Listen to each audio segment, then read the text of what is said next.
Hello and welcome to Oakville Matters. This is the truly local television show on Cogeco Channel 23 and higher. I think we have another channel up high in the high definition area, 700 it might be. Look for us there. And this is a program that looks at the things that matter to Oakville. One of the things that matters the most to a town like Oakville with all our kids is keeping our kids safe. And today, to help us talk about that, we have Sue Perry from SOS4Kids. And we have Mark Terrazzo from the Halton Regional Police Service, and we have Catherine Dietzick from the YMCA.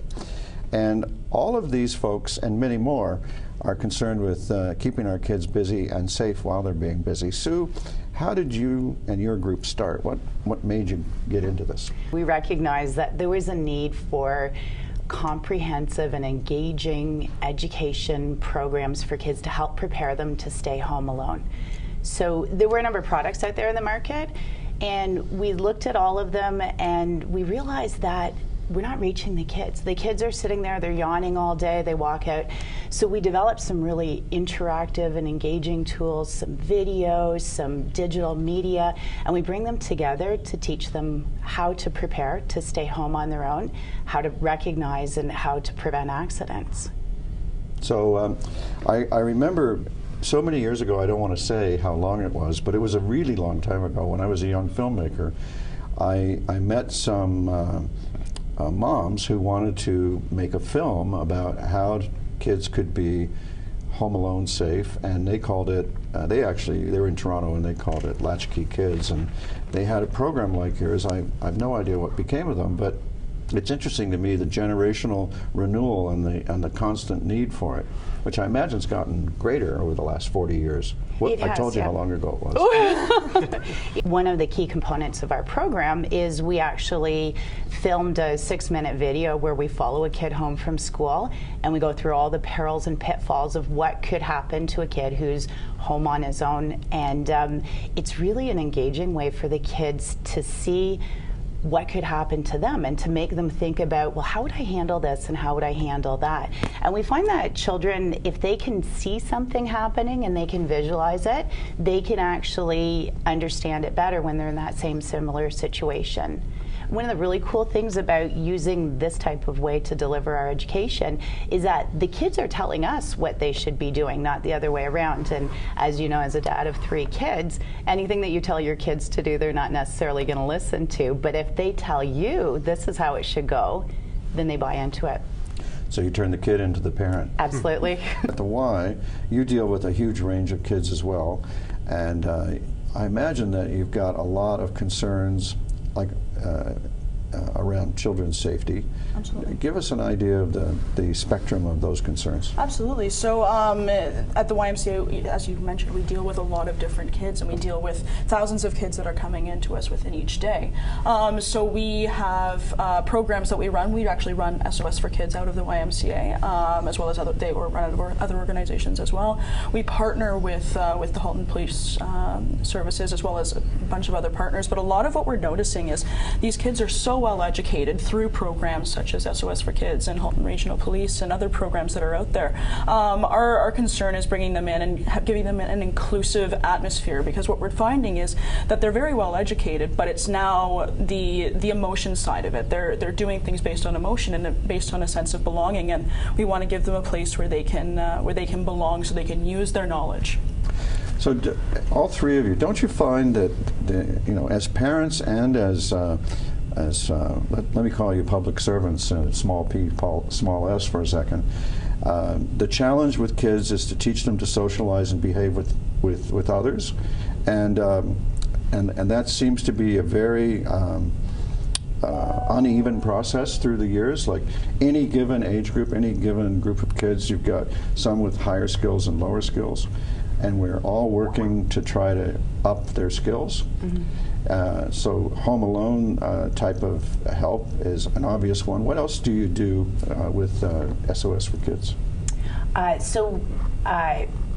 In answer to your first question, within our programs, exactly what you're saying, we see a full range of children, and their age doesn't necessarily indicate that they're all on the same level, and so they don't always get along, right? So one of our key messages during our programming is collaboration, to get along and to work together and to get through these these issues and these things that they go through every single day.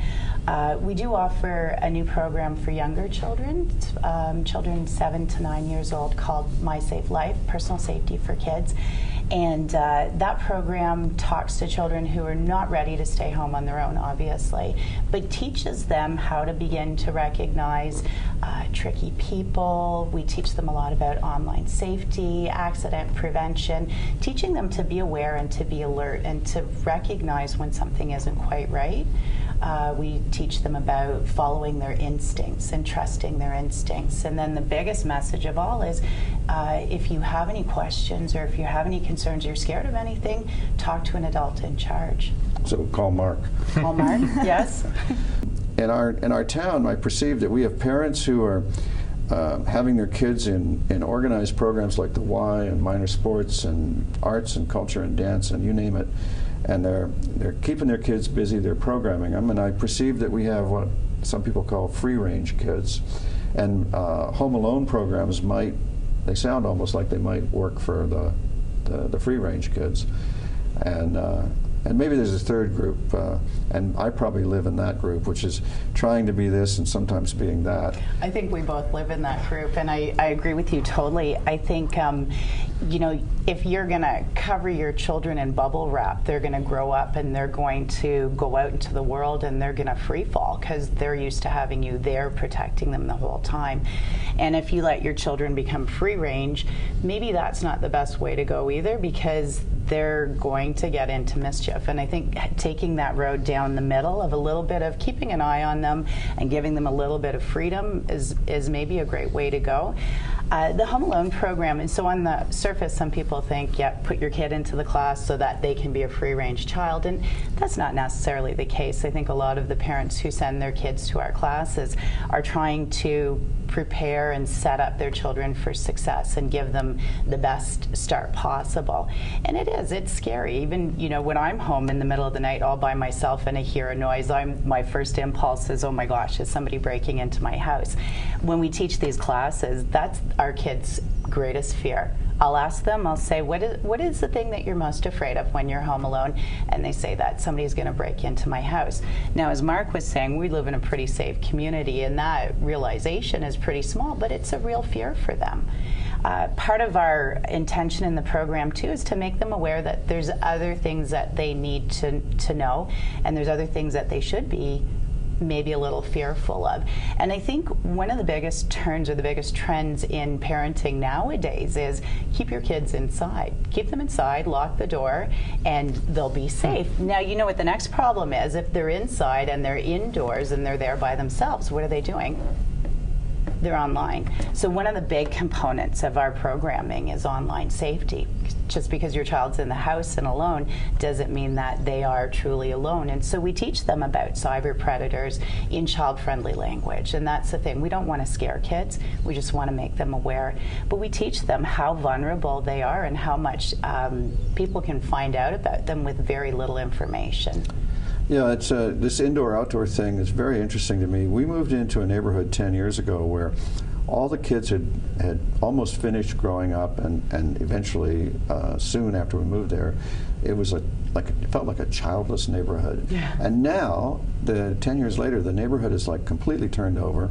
It's full of kids, like I guess 6 to 11 years of age, and they're out on the street playing all the time. Isn't it wonderful? It's wonderful. Yeah.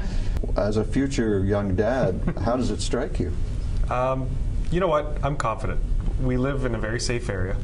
I've got more knowledge on street-proofing kids and internet safety and anything that I can possibly fathom. And I think the most important thing is when you're raising your kids is to educate them on these concerns that are out there. Pick the way that you want to do it. They don't have to know everything, but you need to educate your kids on what is the potential dangers out there, and that way they have an understanding of what they need to be careful for. If you hide all these dangers from your kids and they don't know anything about it, they're going to be very naive to what could happen to them, and they might find themselves in trouble. When we teach internet safety and street-proofing children, you tell your kids what the dangers are of the internet if they're doing things that are wrong, and what could happen to them, and show them the right way to do things and supervise them while they're doing it until you gain that trust that what they're doing on there is correct. And like you said, let them be, and then test them again later and find out if they're still on board. You know what? I'm very confident. We have enough resources out there that I'm more than happy to be raising my kids here. So. And I remember when we were raising our kids, we would occasionally have to remind ourselves that our goal was to create adults rather than to lock them into some permanent state of childhood. So something interesting that you said, Mark, is that you plan to educate your child and help him or her. Do we know what it is? Him. You hope to help him understand. One of the things that we hear frequently from parents who bring their kids to our program is, you know what, I could tell them all this stuff, but they won't listen to me. They'll listen to you. You're a complete stranger, but they'll take, you're more credible than I am. And it makes us realize that we're a village, and together as a village, we're responsible to raise these children and teach them how to be safe. And every time they hear the message, they hear it in school, when they come to the Safety Village, when they come to the Y, they come to our program, they have Fire Safety Week. And the more they can hear the message delivered from a different person or a different organization, as long as we're united in the same message, which I believe we are, the better off our children are going to be. I think that's how we're going to get them to really understand the safety messages. Sue, how do people reach you if they would like to avail themselves of some of the various help that you offer? They could visit our website, www.safetycoursesforkids.com. They can call us. Our number is 905-582-8059. I'm very active in the community, so I am one of those hockey moms, and I'm a cheer mom, and so if you see me out in the community, I'm happy to stop and talk to anybody who wants to know about our programs.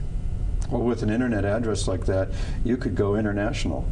Because who doesn't want safety courses for kids? That's right. And in fact, our goal is to go international. We have taken our program across Canada, and we have some clients, including St. John's, Newfoundland, the city of St. John's, Newfoundland. We have clients, I think, in every province across the country, and a couple of clients in the States already. So, well, that's really great. I want to thank all three of you for helping us discuss this topic today. I want to urge everyone who's watching to enjoy the fact that it takes a village to raise a child, and Oakville is a city that calls itself a town and acts like a village, and you've never seen it on better display than here. This is only a small section of the many groups that are out there to help raise kids in Oakville. And I hope you'll join us again on the next Oakville Matters.